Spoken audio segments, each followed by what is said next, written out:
விஜய் அவர்கள் கட்சி தொடங்கின காலத்திலேருந்து இன்னைக்கு வரைக்கும் நிறைய பேர் விஜய் அவர்களுக்கு முட்டு கொடுத்து நான் பார்த்துருக்கேன்.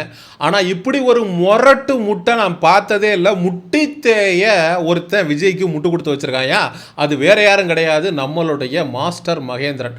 மகேந்திரன் ஓகே, அதென்னப்பா மாஸ்டரு, மாஸ்டர் படத்தில் விஜய் சேதுபதியோட சின்ன வயசு கேரக்டரை பண்ணது நான் தானே, அதனால தான் நான் மாஸ்டர் மகேந்திரன், அதனால தான் நான் மாஸ்டர் மகேந்திரன் அப்படின்னு தன்னைத்தானே மாஸ்டர் மகேந்திரன், தான் ஒரு எலைட்டு புடுங்கி என்று நினைத்து கொண்டு இருக்கக்கூடிய மகேந்திரன் அவர்கள் ஒரு பேட்டி ஒன்று கொடுத்துருக்காரு. அந்த பேட்டியில் நெறியாளர் அவர்கள் விஜய் அவர்களுடைய ஆட்சியில் அடிக்கடி கரண்ட் கட் ஆகுதுங்க, கரண்ட் கட் ஆகுதா, நைட் ஆனால் கரண்ட் போகுதா, சோலார்னு ஒன்று எதுக்கியா கண்டுபிடிச்சிங்க, அதை யூஸ் பண்ணுங்கய்யா, மொட்டை மாடியில் சோலார் பேனல்லாம் வச்சு அதில் 2 வயரை சொருகி மோட்டரில் கனெக்ட் பண்ணி கரண்ட்டை ஓட விடுங்க, உங்களை யார் வந்து சோலாரை யூஸ் பண்ண வேணான்னு சொன்னது அப்படின்னு ஒரு அரிய தத்துவத்தை சொன்னது மட்டும் இல்லாமல், கரண்ட் போகிற பிரச்சனை இருக்கா, 6 மாதத்துக்கு எந்த கேள்வியும் கேட்காதீங்க, கரண்ட் போனால் போய் தொலைஞ்சிட்டு போகுது, இருட்டிலேயே வாழ பழகிக்கிங்க, டேய் நாங்கள் எதுக்குடா நடுராத்திரியில் சுடுகாட்டுக்கு போனோம், விஜய் அவர்கள் எங்களை வந்து கரண்ட் கொடுக்காம எங்களை கற்காலத்துக்கு அழைத்து செல்வார், நாங்களும் ஆதி மனிதர்கள் மாதிரி ட்ரெஸ் எல்லாம் கழட்டி போட்டுட்டு அப்படியே வந்து காட்டுக்குள்ள போய் கரண்ட் இல்லாம வாழணுமா?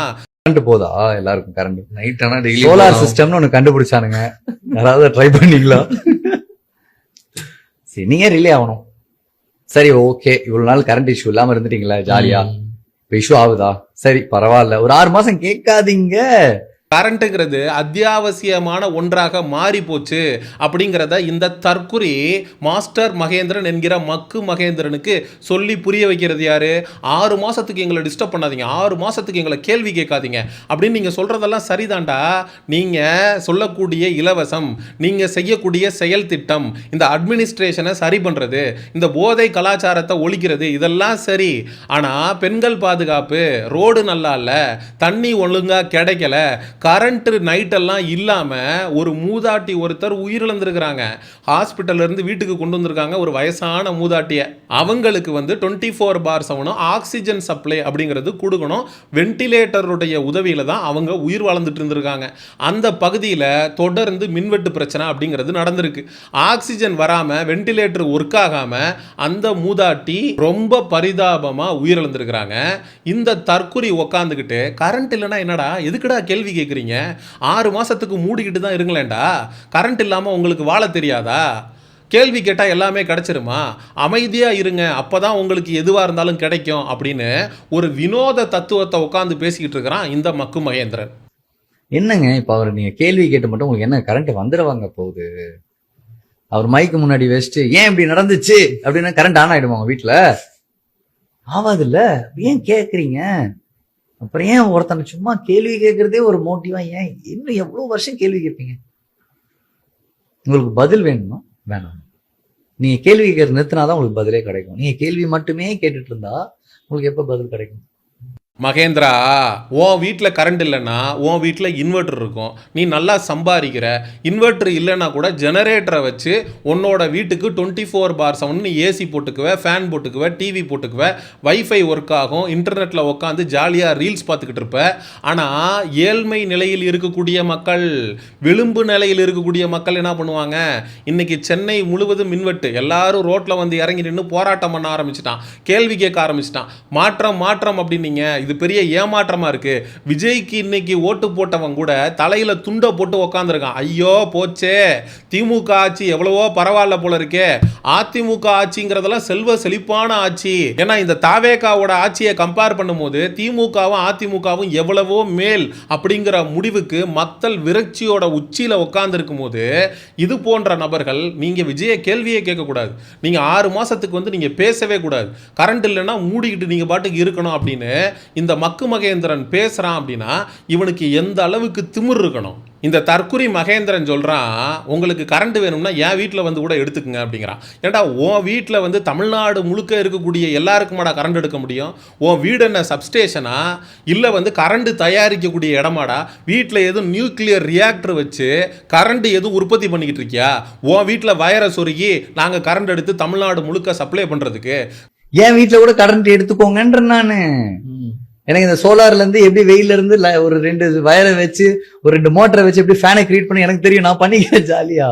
இன்னைக்கு இருக்கக்கூடிய மக்களுக்கு கரண்ட் இல்லாம எந்த வேலையும் நடக்காது. இந்த டிவி பார்க்கறது, சீரியல் பார்க்கறது அதெல்லாம் தூக்கி ஒரு ஓரமா வச்சிருவோம். அந்த கேளிக்கைகளை கூட நம்ம முக்கியத்துவம் கொடுக்கல.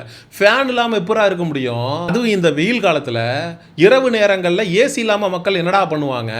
மிக்ஸி, கிரைண்டர், இண்டக்ஷன் அடுப்பு அப்படின்னு இன்னைக்கு ஒட்டுமொத்தமா ஒரு குடும்பம் அப்படிங்கிறது கரண்ட்டை டிபெண்ட் பண்ணி தாண்டா அவங்க வாழ்க்கையே வாழ்ந்துகிட்டு இருக்காங்க. அதை நீங்க தொடர்ந்து மின்வெட்டு அப்படின்னு சொல்லி நீங்க பண்ணிக்கிட்டே இருக்கும்போது மக்கள் உளவியல் ரீதியா பாதிக்கப்படுறான். மக்கள் மற்ற பிரச்சனைகளுக்கெல்லாம் கூட தெருவில் போராடுறது இல்லை. ஆனா அத்தியாவசியமாக இருக்கக்கூடிய கரண்ட் போகுது அப்படிங்கிறப்போ சென்னையில் பல்வேறு பகுதிகளில் இரவு நேரங்களில் மக்கள் சாலை மறியல் போராட்டத்தில் ஈடுபட்டுட்டு வர்றான். மக்கள் கேள்வி கேட்க கூடாது அப்படின்னு சொல்றதுக்கு நீ யாரு? கேள்வி கேட்டதுனால தாண்டா இங்க பல விஷயம் அப்படிங்கிறது மாதிரி இருக்கு. பகுத்தறிவு பிறந்ததெல்லாம் கேள்விகள் கேட்டதனாலே அப்படிங்கிற எம்ஜிஆர் பாட்டை இவன் கேட்டிருக்கானா இல்லையா? நீ திரைத்துறையில தானே இருக்கிற.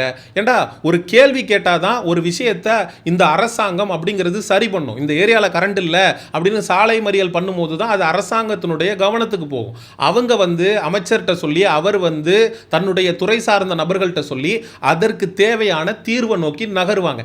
எவனுமே கேள்வி கேட்காம வாயை மூடிக்கிட்டு இருந்தான் அப்படின்னா நீங்க கரண்டும் விட போறதில்ல, எந்த நல்லதும் செய்ய போறதில்ல. விஜய் அவர்களை எந்த விஷயத்துல தெரியுமா கேள்வி கேட்காம இருக்கலாம்? அட்மினிஸ்ட்ரேஷன்ல நீங்க எப்ப இலவசம் கொடுப்பீங்க, அதுக்கப்புறம் எப்ப நீங்க கொடுத்த வாக்குறுதிகளை நிறைவேற்றுவீங்க, இது மாதிரியான விஷயங்களுக்கு விஜய் அவர்களுக்கு டைம் கொடுக்கலாம். 6 மாசம் என்ன, 1 வருஷம் கூட டைம் கொடுக்கலாம். ஆனா தண்ணீரோ ரோடோ கரண்டோ இதெல்லாம் மக்களுடைய அத்தியாவசியம் சம்பந்தப்பட்ட விஷயம்.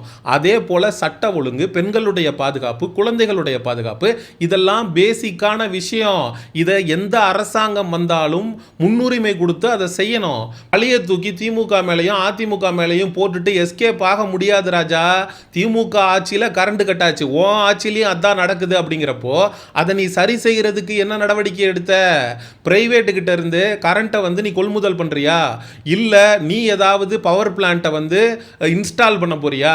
என்ன மாதிரி தமிழ்நாட்டில் இந்த மின்சார பற்றாக்குறை இல்லாம இருக்கிறதுக்கு நீ எடுத்திருக்கக்கூடிய தீர்வு என்ன அப்படிங்கிறத விஜய் தரப்பு சொல்லணும். விஜய் தரப்பு எப்ப சொல்லும், எப்ப இந்த கரண்ட் பிரச்சனைக்கு ஒரு நடவடிக்கையை எடுக்கும் அப்படின்னா கேள்விகள் கேட்கறதுனால தான், இதை பற்றி பேசுறதுனால தான், கிரிட்டிசிசம் இந்த ஆளுகிற அரசாங்கத்திற்கு எதிராக வைக்கிறதுனால தான். அது தெரியாம கொஞ்சம் கூட அரசியல் அறிவு இல்லாம தற்குறித்தனமா பேசிக்கிட்டு இருக்கிறான் இந்த மக்கு மகேந்திரன். இந்த கேடுகட்ட கேரக்டரை சமூக ஊடகங்கள்ல அவன் வீடு கட்டி அடிச்சுக்கிட்டு இருக்கான். ராகவா லாரன்ஸ் ஒரு பக்கம் நான் அரசியலுக்கு வர்றேன் அப்படின்னு சொல்லிட்டு ஓட்டு போட்ட மக்கள் எல்லாம் தெருநாய்கள் அப்படின்னு சொல்லி நாய்களோட கம்பேர் பண்ணி பேசிக்கிட்டு இருக்காரு. இவன் என்னன்னா 6 மாசத்துக்கு உன் வீட்டில் கரண்ட் இல்லையா, மூடிக்கிட்டு பொத்திக்கிட்டு இருக்குன்னு இவன் சொல்லிக்கிட்டு இருக்கான். சினிமா துறையில இருந்து ஒருத்தர் அரசியலுக்கு வந்ததுனால என்னென்ன கேலி கூத்தெல்லாம் தமிழ்நாட்டில் நடக்குது பாருங்க. இந்த மாஸ்டர் மகேந்திரன்ற மக்கு மகேந்திரனுக்கெல்லாம் பிள்ளை பூச்சிக்கு கொடுக்கு முளைச்ச மாதிரி அவன் பேசிக்கிட்டு இருக்கான்.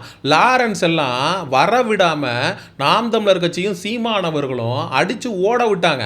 ரஜினிகாந்த் அரசியலுக்கு வரப்போறேன் அப்படின்னு தெரிஞ்சதும் அவர் கூட சேர்ந்து பாலிடிக்ஸ் பண்ணலாம் அப்படின்னு சொல்லி இந்த ராகவா லாரன்ஸ் எல்லாம் பகல் கனவு கண்டுகிட்டு இருந்தாரு. அந்த கனவுல சீமான் போன்ற நபர்கள்லாம் தீய வச்சு கொளுத்திட்டாங்க. இப்ப விஜய் அரசியலுக்குள்ள வந்ததும் சினிமா துறையில இருந்து வந்துட்டாரு விஜய். அப்படிங்கிறப்போ சினிமா துறையில இருக்கிறவன்லாம் தற்குறித்தனமா பேசிக்கிட்டு நாங்களும் அரசியலுக்கு வர்றோம் அப்படின்னு சொல்லி மக்களை மனநல பாதிப்புக்கு உள்ளாக்கிட்டு இருக்காங்க அப்படின்னு சொல்லி இந்த காணொலியை நிறைவு செய்கிறேன். இந்த மாஸ்டர் மகேந்திரன் என்கிற மக்கு மகேந்திரன் பேசி இருக்கக்கூடிய இந்த சர்ச்சை பேச்சை பற்றி மக்களாகிய நீங்கள் என்ன நினைக்கிறீங்க அப்படிங்கிற உங்களுடைய கருத்துக்களை மறக்காமல் கமெண்ட் செக்ஷனில் சொல்லுங்கள். சமூக நிகழ்வு, அரசியல் சார்ந்த பதிவுகளுக்கு சயோனிசம் சேனலை சப்ஸ்கிரைப் பண்ணுங்கள். அடுத்த ஒரு காணொலி பதிவில் சந்திப்போம். நன்றி, வணக்கம்.